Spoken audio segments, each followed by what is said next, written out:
Throughout the 12th century there were many signs that the European intelligence was recovering courage and leisure, and preparing to take up again the intellectual enterprises of the first Greek scientific inquiries and such speculations as those of the Italian Lucretius. The causes of this revival were many and complex. The suppression of private war, the higher standards of comfort and security that followed the Crusades, and the stimulation of men's minds by the experiences of these expeditions were no doubt necessary preliminary conditions. Trade was reviving, cities were recovering ease and safety, the standard of education was arising in the church and spreading among laymen. The 13th and 14th centuries were a period of growing, independent or quasi-independent cities: Venice, Florence, Genoa, Lisbon, Paris, Bruges, London, Antwerp, Hamburg, Nuremberg, Novgorod, Wisby and Bergen, for example. They were all trading cities with many travelers, and where men trade and travel they talk and think. The polemics of the popes and princes, the conspicuous savagery and wickedness of the persecution of heretics, were exciting men to doubt the authority of the church and question and discuss fundamental things. We have seen how the Arabs were the means of restoring Aristotle to Europe, and how such a prince as Frederick II acted as a channel through which Arabic philosophy and science played upon the renascent European mind. Still more influential in the stirring up of men's ideas were the Jews. Their very existence was a note of interrogation to the claims of the Church. And finally, the secret, fascinating inquiries of the alchemists were spreading far and wide and setting men to the petty, furtive, and yet fruitful resumption of experimental science. And the stir in men's minds was by no means confined now to the independent and well-educated. The mind of the common man was awake in the world as it had never been before in all the experience of mankind. In spite of priesthood persecution, Christianity does seem to have carried a mental ferment wherever its teaching reached. It established a direct relation between the conscience of the individual man and the God of righteousness, so that now if need arose he had the courage to form his own judgment upon prince or prelate or creed. As early as the 11th century philosophical discussion had begun again in Europe, and there were great and growing universities at Paris, Oxford, Bologna, and other centers. Their medieval schoolmen took up again and thrashed out a series of questions upon the value and meaning of words that were a necessary preliminary to clear thinking in the scientific age that was to follow. And standing by himself because of his distinctive genius was Roger Bacon, circa 1210 to circa 1293, a Franciscan of Oxford, the father of modern experimental science. His name deserves a prominence in our history second only to that of Aristotle. His writings are one long tirade against ignorance. He told his age it was ignorant, an incredibly bold thing to do. Nowadays a man may tell the world it is as silly as it is solemn, that all its methods are still infantile and clumsy and its dogmas childish assumptions, without much physical danger. But these peoples of the Middle Ages, when they were not actually being massacred or starving or dying of pestilence, were passionately convinced of the wisdom, the completeness and finality of their beliefs, and disposed to resent any reflections upon them very bitterly. Roger Bacon's writings were like a flash of light in a profound darkness. He combined his attack upon the ignorance of his times with a wealth of suggestion for the increase of knowledge. In his passionate insistence upon the need of experiment and of collecting knowledge, the spirit of Aristotle lives again in him. Experiment, experiment, that is the burthen of Roger Bacon. Yet of Aristotle himself Roger Bacon fell foul. He fell foul of him because men, instead of facing facts boldly, sat in rooms and pored over the bad Latin translations which were then all that was available of the master. If I had my way, he wrote, in his intemperate fashion, I should burn all the books of Aristotle, for the study of them can only lead to a loss of time, produce error, and increase ignorance, a sentiment that Aristotle would probably have echoed could he have returned to a world in which his works were not so much read as worshipped, and that, as Roger Bacon showed, in these most abominable translations. An early printing press. An early printing press. From an old print. Throughout his books, a little disguised by the necessity of seeming to square it all with orthodoxy for fear of the prison and worse, Roger Bacon shouted to mankind, "Cease to be ruled by dogmas and authorities, look at the world." For chief sources of ignorance he denounced respect for authority, custom, the sense of the ignorant crowd, and the vain, proud unteachableness of our dispositions. Overcome but these, and a world of power would open to men. Machines for navigating are possible without rowers, so that great ships suited to river or ocean, guided by one man, may be borne with greater speed than if they were full of men. Likewise cars may be made so that without a draft animal they may be moved cum impetu inestimable, as we deem the scythed chariots to have been from which antiquity fought. And flying machines are possible, so that a man may sit in the middle turning some device by which artificial wings may beat the air in the manner of a flying bird. So Roger Bacon wrote, but 3 more centuries were to elapse before men began any systematic attempts to explore the hidden stores of power and interest he realized so clearly existed beneath the dull surface of human affairs. But the Saracenic world not only gave Christendom the stimulus of its philosophers and alchemists, it also gave it paper. It is scarcely too much to say that paper made the intellectual revival of Europe possible. Paper originated in China, where its use probably goes back to the 2nd century BC. In 751 the Chinese made an attack upon the Arab Muslims in Samarkand. They were repulsed, and among the prisoners taken from them were some skilled papermakers, from whom the art was learnt. Arabic paper manuscripts from the 9th century onwards still exist. The manufacture entered Christendom either through Greece or by the capture of Moorish paper mills during the Christian reconquest of Spain. But under the Christians Spanish the product deteriorated sadly. Good paper was not made in Christian Europe until the end of the 13th century, and then it was Italy which led the world. Only by the 14th century did the manufacture reach Germany, and not until the end of that century was it abundant and cheap enough for the printing of books to be a practicable business proposition. Thereupon printing followed naturally and necessarily, for printing is the most obvious of inventions, and the intellectual life of the world entered upon a new and far more vigorous phase. It ceased to be a little trickle from mind to mind, it became a broad flood, in which thousands and presently scores and hundreds of thousands of minds participated.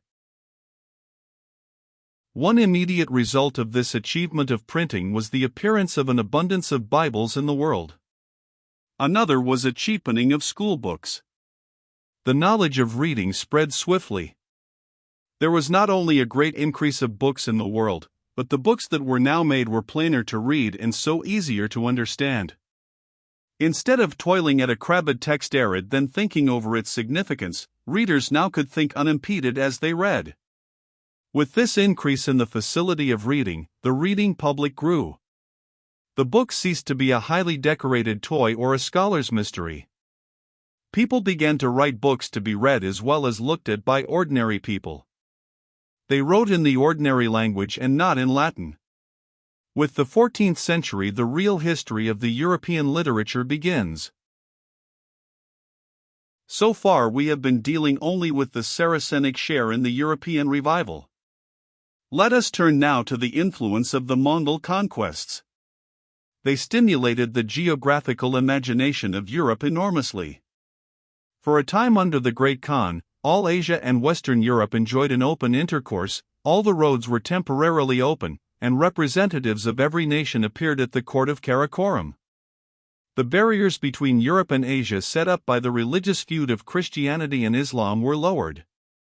Great hopes were entertained by the papacy for the conversion of the Mongols to Christianity. Their only religion so far had been Shumanism, a primitive paganism. Envoys of the Pope, Buddhist priests from India, Parisian and Italian and Chinese artificers, Byzantine and Armenian merchants, mingled with Arab officials and Persian and Indian astronomers and mathematicians at the Mongol court. We hear too much in history of the campaigns and massacres of the Mongols, and not enough of their curiosity and desire for learning. Not perhaps as an originative people, but as transmitters of knowledge and method their influence upon the world's history has been very great. And everything one can learn of the vague and romantic personalities of Genghis or Kublai tends to confirm the impression that these men were at least as understanding and creative monarchs as either that flamboyant but egotistical figure Alexander the Great or that raiser of political ghosts, that energetic but illiterate theologian Charlemagne. One of the most interesting of these visitors to the Mongol court was a certain Venetian, Marco Polo, who afterwards set down his story in a book. He went to China about 1272 with his father and uncle, who had already once made the journey. The great Khan had been deeply impressed by the elder Polos. They were the first men of the Latin peoples he had seen, and he sent them back with inquiries for teachers and learned men who could explain Christianity to him, and for various other European things that had aroused his curiosity. Their visit with Marco was their second visit. Ancient bronze figure from Benin, Africa. Ancient bronze figure from Benin, Africa. Note evidence in attire of knowledge of early European explorers. In the British Museum, the three Polos started by way of Palestine and not by the Crimea, as in their previous expedition. They had with them a gold tablet and other indications from the Great Khan that must have greatly facilitated their journey. The Great Khan had asked for some oil from the lamp that burns in the Holy Sepulchre at Jerusalem, and so thither they first went, and then by way of Cilicia into Armenia. They went thus far north because the Sultan of Egypt was raiding the Mongol domains at this time. Thence they came by way of Mesopotamia to Ormuz on the Persian Gulf, as if they contemplated a sea voyage. At Ormuz they met merchants from India. For some reason they did not take ship, but instead turned northward through the Persian deserts, and so by way of Balkh over the Pamir to Kashgar, and by way of Khotan and the Lob Nor into the Wangho Valley and on to Pekin. At Pekin was the Great Khan, and they were hospitably entertained. Another ancient Negro bronze of a European. Another ancient Negro bronze of a European. In the British Museum, Marco particularly pleased Kublai. He was young and clever, and it is clear he had mastered the Tartar language very thoroughly. He was given an official position and sent on several missions, chiefly in southwest China. The tale he had to tell of vast stretches of smiling and prosperous country, all the way excellent hostelries for travelers, and fine vineyards, fields, and gardens, of many abbeys of Buddhist monks, of manufactures of cloth of silk and gold and many fine taffetas, a constant succession of cities and boroughs, and so on, first roused the incredulity and then fired the imagination of all Europe. He told of Burma, and of its great armies with hundreds of elephants, and how these animals were defeated by the Mongol bowmen, and also of the Mongol conquest of Pegu. He told of Japan, and greatly exaggerated the amount of gold in that country. For 3 years Marco ruled the city of Yangzhou as governor, and he probably impressed the Chinese inhabitants as being little more of a foreigner than any Tartar would have been. He may also have been sent on a mission to India.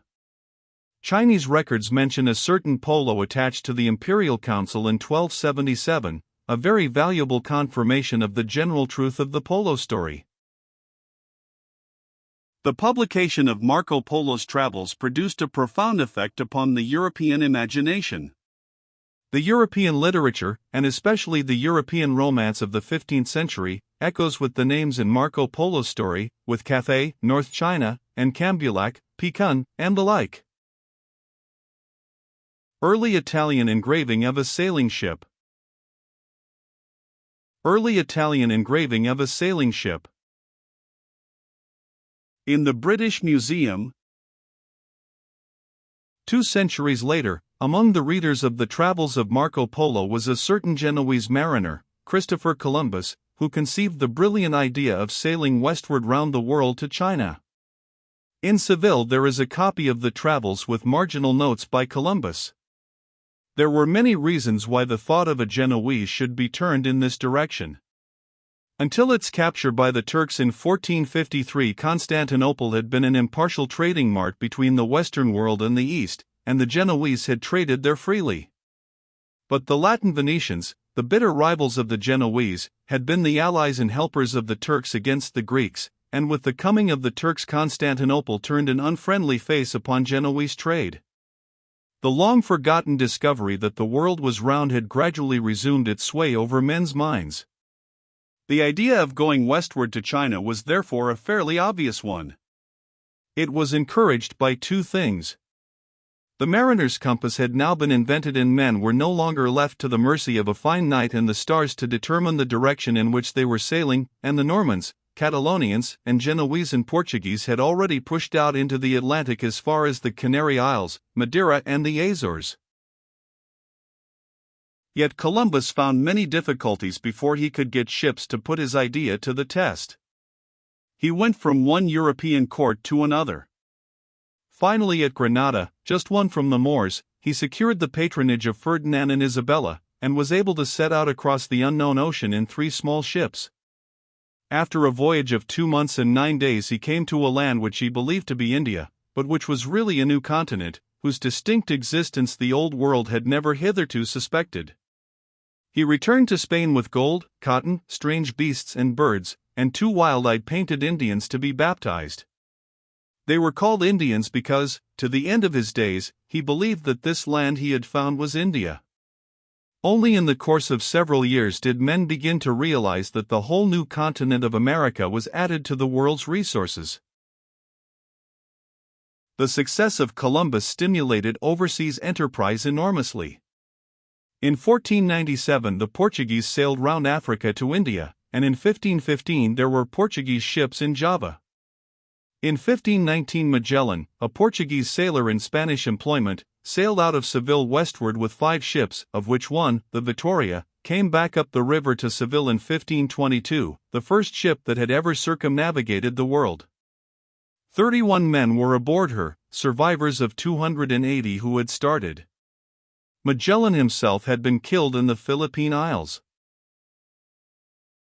Printed paper books, a new realization of the round world as a thing altogether attainable, a new vision of strange lands, strange animals and plants, strange manners and customs, discoveries overseas and in the skies and in the ways and materials of life burst upon the European mind. The Greek classics, buried and forgotten for so long, were speedily being printed and studied, and were coloring men's thoughts with the dreams of Plato and the traditions of an age of republican freedom and dignity. The Roman dominion had first brought law and order to Western Europe, and the Latin Church had restored it, but under both pagan and Catholic Rome curiosity and innovation were subordinate to and restrained by organization. The reign of the Latin mind was now drawing to an end. Between the 13th and the 16th century the European Aryans, thanks to the stimulating influence of Semite and Mongol and the rediscovery of the Greek classics, broke away from the Latin tradition and rose again to the intellectual and material leadership of mankind.